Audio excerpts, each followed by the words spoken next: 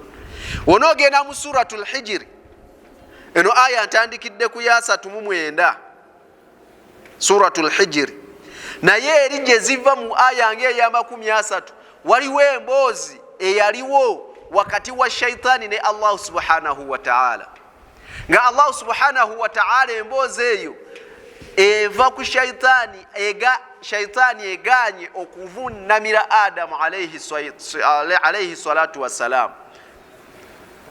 Ajibuuza lwaki oganye okuvunnamira Adamu, neewe ensonga zaayo. Naye ng'emaze okuwa ensonga zaayo, shaytani ewadde ensonga zaayo, Allah n'agigamba olwaleero nkukolimidde era nkugobye mu kusaasira kwange, era ngenda kukubonereza, ngenda kubeera nga nkubonereza. Ogenda beera muliro jahannam khalidina fihi, ebbanga n'ebbanga lyonna lyonna. Shaytani yasaba Allah subhanahu wa ta'ala. Onogenda mu suratul Hijr, genda mu suratul Swadi, ogende mu suratu ne sura endala emboozi eyo eya shaytani eyaliwo suratul Baqara, waliwo emboozi eyo nga shaytani eganye okuvunnamira Adamu, ojja gisangamu bulungi ne bye yawera byonna. Naye weemala yamugamba beera ng'onnindiriza ila yaumi yub'athun, paka ku lunaku olw'amazuukira. Allah n'agamba shaytani nkukkiriza. Kakati waamala ogikkiriza okubeera nti agenda gigumiikiriza, agirindirize paka ku yaumul qiyama alyoka agibonereze, yaweera enkolokooto. Negamba nti qala rabbi wange gwe omulezi wange Allah bima aghwaytani nga wombuzizza la uzayyinanna lahum fil ardi abaddu baabo bonna bonna ngenda bawundira lahum fil ardi ngenda bawundira ensonga embi zonna zobaganye nzibawundire zibeere ennungi wala ughwiyannahum ajma'in era bonna ngenda kubabuza. Shaitani wallahi eweze enkolokoto naye ewera enkolokoto nga tewerera ku simu oba ku WhatsApp oba ku social media. Tulaba abaana abamu bali mitala w'amayanja bawera enkolokoto gavumenti ujja gisula naye nga awera enkolokoto ali eri nga tasobola na kulinnya ku ttaka lya ku Uganda kulinnyako bigere. Naye shitani ewera enkolokoto face to face. Allah ali wali ne shitani eri wano emugamba ngenda kubawundira ensi byonna byobaganye ngenda bibawundira bibeere nga birungi gye bali era bonna ngenda kubabuza. Allahu akbar, Allahu akbar, Allahu akbar. Kyova olaba omuntu asobola okuyimirira mu konsati y'abayimbi n'ayimirira okuva ku makya paka kawungeezi, n'ayimirira nga n'okusasula asasudde ssente naye n'ayimirira okuva ku makya paka kawungeezi, oba n'abeera mu kiraabu ekiro kyonna nga wasala amazina naye nga tasobola kuyimirira mu tarawihi kumala ssaawa emu. Agamba nze tarawihi emmeya n'oyimirira essaawa nnamba. Bannamya bizannya abalabi b'emipiira abeera mu kisaawe n'asasula ssente ng'agenda kuyimirira okuva lwayingidde mu kisaawe essaawa 8 paka omupiira we gunaazannyibwa gugwe ku ssaawa 12 naye n'awulira nga takooye naye nga tasobola kuyimirira mu swala. Ago gonna maanyi ga shaitaani. Omuntu atuula ku firimu n'alaba firimu ya ddakiika 9 naye nga tasobola kutuula ku GTV kulaba ddaawa ya ssaawa emu. Ago gonna maanyi ga shaitaani. Abagagga abandaba musobola okuteeka ssente mu buli kakica yenna. Allah, muteeka ssente mu kakica yenna. Nosanga Haji Gundi ya sponsoringa kino, Saji Gundi ya sponsoringa kiri, Haji Gundi ya sponsor GTV mkawa wejja nebakunagamba bannaye sponsoringa ddaawa. Ate ddaawa n'otandika otteekawo obusongasonga. Twalibadde tetulaajana ku bagagga abasiraamu abali mu ggwanga muno. Mwalibadde ng'epulogulaamu za da'awa kanjogerereko eyeno gyendika eya GTV nga mulwana bulwanyi. Nze nsponsoringa Shk Murshid buli Lwakusatu, nze kansponsoringa Shk Gundi ku lunaku luno, nawe mulwana okusponsoringa ebirala. Osanga music shows nga ze musponsoringa nga kampani z'abasiraamu. Kati abyo byonna shitani yaga ngenda kubawundira era bonna ngenda kubabuza. Onoomala okusponsoringa music show, onoomala okusponsoringa ebintu ebirala byotafunamu kuno ku nsi, then yeso jafuna bakasitoma ku nsi ewa Allah kuzogenda malako emyaka 6 era wonoofa abamu bafa ne bizinensi zammwe, bizinensi zo noofa ne bizinensi yo gyobadde oraninga okumala emyaka 5 woofa nayo neefa ewa Allah ogenda sangayo ki? Saata sponsorinze da'wa ngeno kitegeeza buli aba akyuse n'akola ekyo ekimugambiddwa ekimusomeseddwa oyinako ka percentage, oyinako percentage.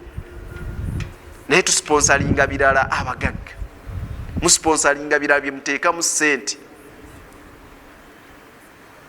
Lwaki? Ebyo byonna kuwera kwa shaitaani yawera mu maaso ga Allah nemugamba bonna ngenda kubabuza. Nosanga amabaala gamba seeka abagagga balina amabaala, agagga abasiraamu bazimbye amabaala. Allahu akbar. wewaki wewava sente wewali sente. Abalala balina ne faamu z'embizi, ennyama y'embizi kati yetambula,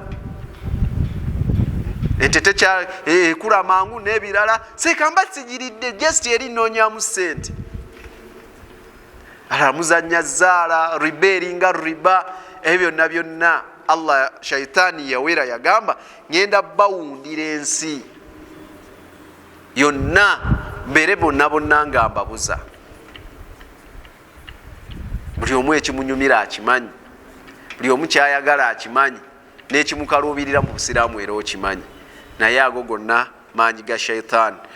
Allah atugamba n'atugamba shaitaani eyo ng'ewera mu maaso ga Allah, nkugambe bali face to face, egamba Allah naye besigenda kukwatako, besigenda kusobola illa ibadaka minhumul mukhlasun, okujjako abaddu bo minhum mubo abakola emirimu ku lulwo bokka besigenda kusobola kubeera nga mbuza.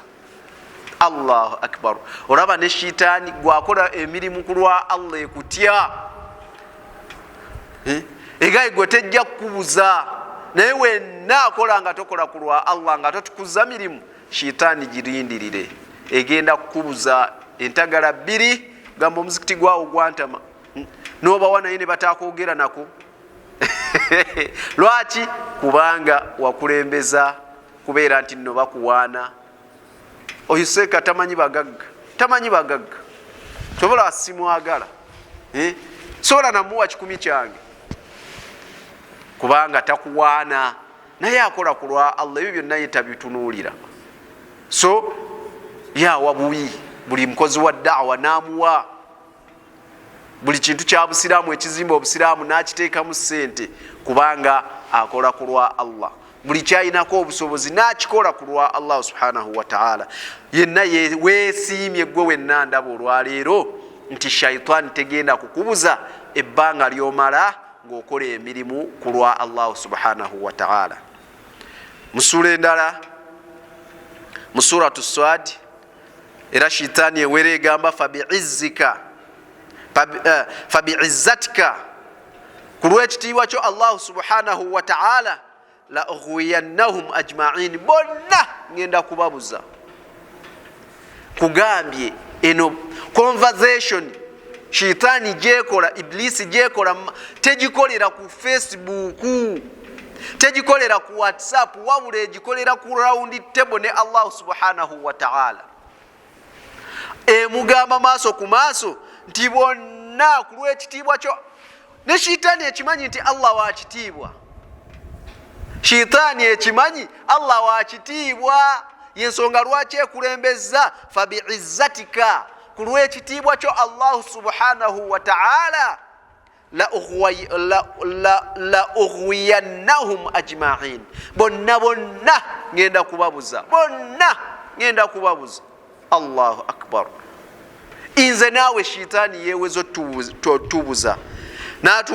Allah atugamba illa ibadaka minhumul mukhlasun, suratu Swad, okujjako abaddu bo bokka besigenda kubuza beba abakola emirimu nga bagikola ku lulwo wekka, nga tebagitabiseemu nsonga ndala, tebanoonya kubalaba.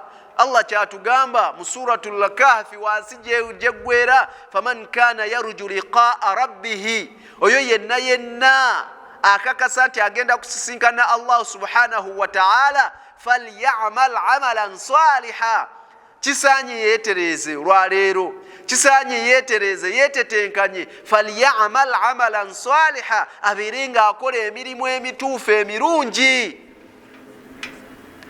Wala yushriku fi ibadati rabbika ahada, era tagezangako n'agattika mu mirimu gyakola, n'agattikamu okugatta ku Allah subhanahu wa ta'ala n'ekintu ekirala n'ekimu. Bimaana abeere nga akola emirimu emirungi ikhlasa lillah, ng'agikola ku lwa Allah subhanahu wa ta'ala, nga temuliimu kweraga, nga temuliimu riya. Oyo yenna akakasa tiagenda kusisinkana Allah subhanahu wa ta'ala, falyamal amalan saliha, akole emirimu emirungi nga mituufu, naye mu kugikola tagiteekanga mushiriki, bimaana tagiteekanga mu okweraga. wahuwa aya eyo erimu shiriki al asgharu wahuwa riya, kwe kweraga. Allah watutegezeza shitaani egamba betagenda kukwatako beba abakola emirimu kulwa Allah mukhlasun, nga bagitukuza kulwe Allah, bagikola kulwa Allah, tebanonyamu birala byonna. Abaffe inze naawe wetufaanagana olwaleero luno, gwandaba nange golaba, ddala emirimu tugikola kulwa Allah, era shaitaani tetulwane tetubuze. Allahu akbar walillahi alhamd. Suratu Swad aya 82 ne 83. Mu suratu Yusuf Allah natugamba nti tugambye nti ekirungi kye tuliko al ikhlas munajatu min al idlali shayatin wa ighwaihi, okutukuza emirimu kulwa Allah kituyamba tufunamu okuba nti nno shitani tetusobola kutubuza, tesobola tujja kukuba ogolokofu. Naye mu suratu Yusuf Allah ategeeza n'atugamba nti walaqad hammat bihi wa hamma biha. Allah story ya Yusuf eyaka mukyala wa kabaka okuba nti ayagala Yusuf jeva yonna gyetandikira, tutuuka ku aya eno eya 24. Allah ng'agamba walaqad hammat bihi, walaqad hammat bihi wa hamma biha, nti omukyala yali nga kugamba nga amaliridde okuba nga ayagala Yusufu, nga omukyala nga mumalirivu era atuuse ku ntiko okuba nti nno agenda ewa Yusufu babeere nga bakola ekikolwa ekyobutambuze ekyobwenzi. Si kyekyokka, wahamma biha, nga ne Yusufu naye atebenkedde, alaba tewali tekimuganye. Imagine ddala ne Yusufu yali muntu, wadde yali nabbi wa Allah, naye nga muntu muli mu kisenge babiri n'omukyala, olowooza oyinza omusimattuka nga Allah yatuuka n'okugamba inna kaidahunna adhimu, mazima enkwe z'abakyala ezo adhimu, zama nene nnyo, nzibu. Kaidahunna adhimu. Kati Yusuf mumalirivu n'omukyala mumalirivu, tewali kigaana. Mukyala nga amwagadde, nga ne Yusufu amwagadde, agambe tewali la ba'asa fihi, tubeere nga tukola kyoyagala mukyala gwe. Naye Allah atugamba nti laula arra'a burhana rabbihi, senga Yusufu teyalaba kabonero kaffe, senga Yusufu teyalaba kabonero kaffe, bimaana tafsiri bagamba nti nabbi sallallahu alaihi Allah subhanahu wa ta'ala akabonero kategeeza wano yasika ekifaananyi kya taata wa Yusufu Yaqub, n'akimuleetera mu kisenge kye balimu n'omukyala, n'akimulagaawo. Kwegamba nga ye Yusufu mu ruumu gye balimu n'omukyala, mukyala wa kabaka alaba mu ruumu balimu basatu, aliwa alabamu omukyala naye ate emabbali alaba taata wamulaba amulengera bw'ati, amugamba kale Yusufu kikole nga nkulaba. Allahu akbar walillahi alhamdu. Ddala naawe nno oba w'amaanyi oba weekaza. Ye omukyala alaba balimu babiri, naye ate ye Yusufu alayhi salatu wassalam alaba mu ruumu balimu basatu, taata amulaba amutunuulidde bw'ati. Allahu akbar. Laula an ra'a burhana rabbihi, Allah atutegeezezza singa Yusuf teyalaba kabonero ka Allah subhanahu wa ta'ala. Allah akbar. Kugambye Yusufu alaba bo balimu basatu mu ruumu, kyokka omukyala alaba balimu bameka babiri. Kyova Yusufu yamwemu ng'alaba daddi amulaba amutunuulidde, kyava yeepakula ku mukyala, n'adduka omukyala n'amugoba nga sitole weetambula weegenda, olugoye ono okumukusuka ekkanzu, alaba embeera ebadde etambulira bulungi, kati ki ekimupakudde? Allahu akbar. Naye Allah atutegeeza kikyenjagalamu, atugamba nti laula an ra'a burhana rabbihi, kadhalika linasrifa anhu su'a wal fahsha'i na bwe kityo bwe tukyusa ensonga embi ekintu ekikyamu kyonna wal fahsha'i n'ebyobuwemu na bwe kityo we tukyusa ensonga embi yonna su'a ensonga mbi ekintu kibi ekisobola okutuukako Allah n'akikyusa wal fahsha'i n'obuwemu innahu min ibadina almukhlasin kikyenjagaddemu innahu kubanga Yusufu min ibadina almukhlasin yali muddu waffe yalimu abo abaddu baffe abakola emirimu ku lwa Allah nga bagitukuza ku lulwe yensonga lwaki Allah subhanahu wa ta'ala yamuziyiza okugwa mu kikyamu oba ntegereka bulungi yamuziyiza okugwa mu kikyamu nabeera nga amuteerawo ensonga esobola okumulemesa yensonga lwaki naawe wenna ndaba mpuliriza wali otuseeko mu kaseera n'obaako ensonga gy'oyagala okukola naye oba oli awo ne wabaawo akugwa oba avuddewa obadde otegese bano abaana ababeera mu ssente biki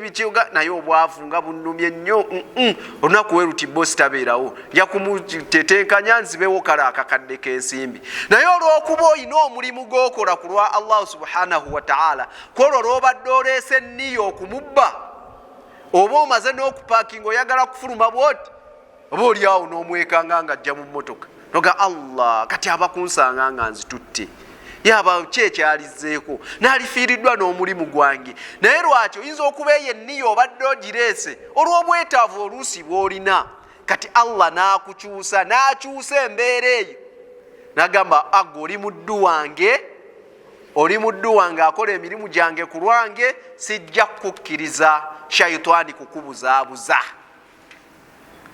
sijja kukkiriza shayitaani kukubuza kubanga abaddu abakola emirimu ku lwa Allah shayitaani tebasobola kati Allah assaawo enkyukakyuka gw'obadde tosuubira n'akomawo obadde ogenda kubaako ddiiru gy'oggusa kolo mukama wo n'abeerawo olunaku lwaga kale bulijjo bakukonya kukubira masimu otuuseewa naawe twalaganye kusisinga ate nga wotebaako omulimu guli tegujja kugguka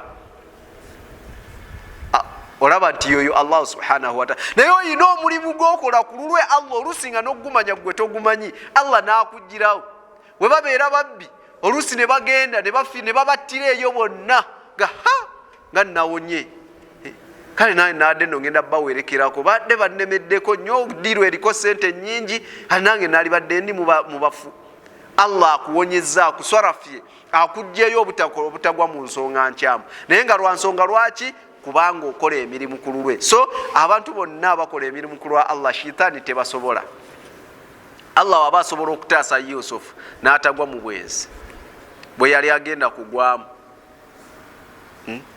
genda ku bannabbi abalala bonna bannabbi Yunus ku kyennyanja banna bonna gamba baali baddu baffinge abakola emirimu ku lwange yali mubaddu abakola emirimu ku lwange abaali batukuza emirimu gyaffe gyange nabwe kityo naawe osobola okubaako omulimu gw'otukuza londayo mirimu emingi ogambe guno nkola ku lwa Allah sente nzaagala era nzeetaaga naye wekituuka ku kino ekyo kyo nange Allah kwendisinzirira omusaba ejjana nange Allah kino kyo kankikolenga ku lulwe abagagga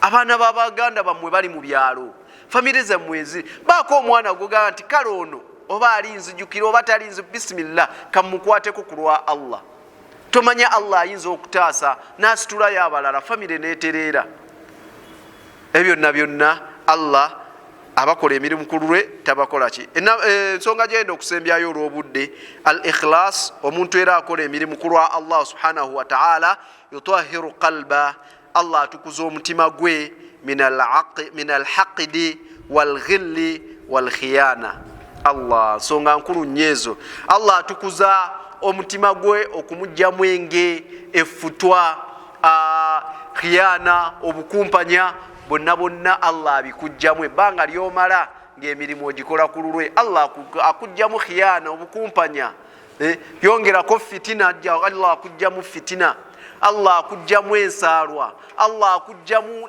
kwegamba omutima gwo ne gubeera nga mutukuvu kubanga okola emirimu ku lulwe.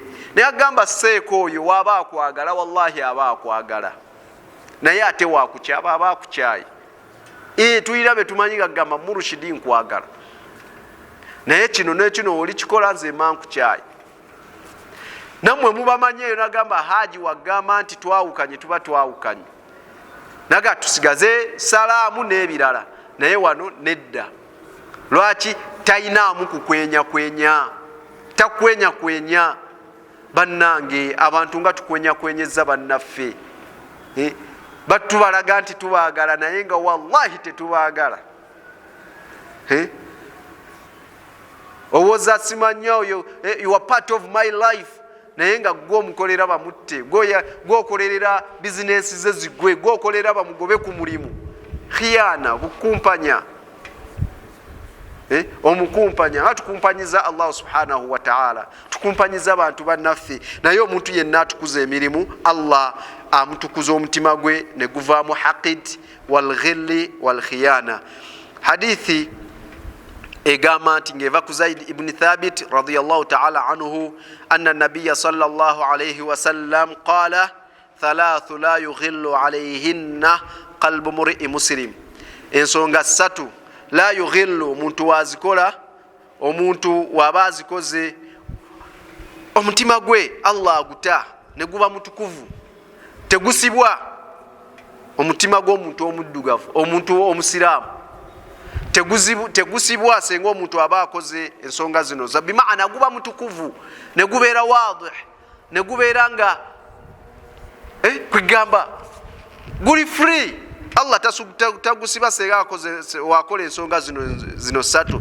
Ikhlasul amali lillah, ngera gye ngenda okukomako. Ikhlasu amali lillah, wakola omulimu gwonna gwakoze ng'agukola ku lwa Allah, mutima gw'omuntu oyo gutukula, omusiraamu tewaliwo kimu kugamba abeera free.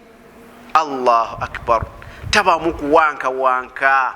Tulwadde alusa, tulwadde pressure, tulwadde ebirwadde ebituluma, tusse bannaffe, tubbye ettaka, ababba amataka, ababba buli kimu, abakola buli kakica yenna abatta bannaabwe. Lwaki? Emitima mikyafu, emitima si mitukuvu.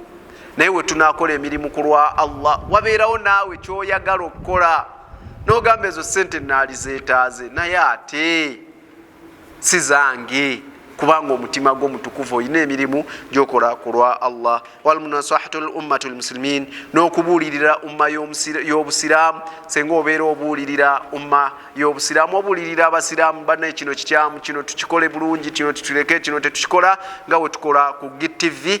Awo wonna nga obuulirira obeera nga Allah akutukuza omutima. Walluzumu jamaatihim, n'okunywerera ku bumu. We tunanywerera ku bumu era Allah abeera nga anyweza, atujjamu ebintu ebyo. Fa inna da'watahum tuhitu ma waraihim, kubanga okusaba kwaffe kubeera nti nno okwetoolodde kye tuli. So nabwe kityo, ezo zenzimu ku birungi bye tufuna mu ikhlas.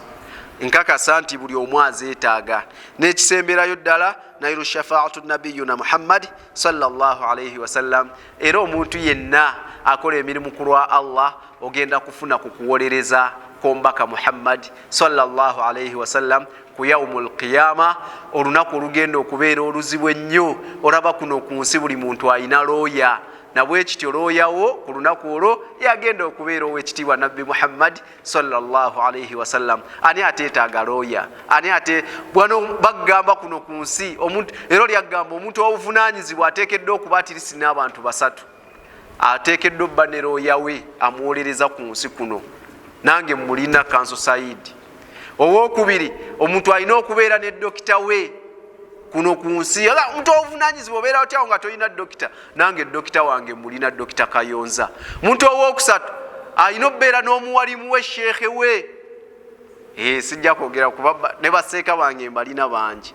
So nabwe kityo kati wekibanga kuno ku nsi tubeetaaga, naye ate ku yaumul qiyama twetaaga looya akola emirimu ku lwa Allah. Looyawo agenda kubeera Nabbi Muhammad sallallahu alayhi wasallam. Nga bulijjo obudde bwe butitimawa, kambeerekereza olwaleero naye mukkirize ntumireko mu ntumire ey'enjawulo maama wange omukyalo omulungi asinga abalungi ku nsi kuno azaala Shk Murshid Busulwa, maama wange omulungi mukyala Teopista Mugalu awe Makindye, kwagala nnyo era webale nnyo byonna byonkoledde byonna byotukolera ng'abaana bo bebakera ku makya n'ozaala.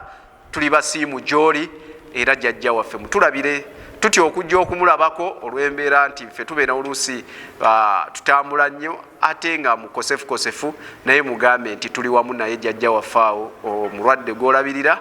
Tusaba Allah abeere nga amusuusa.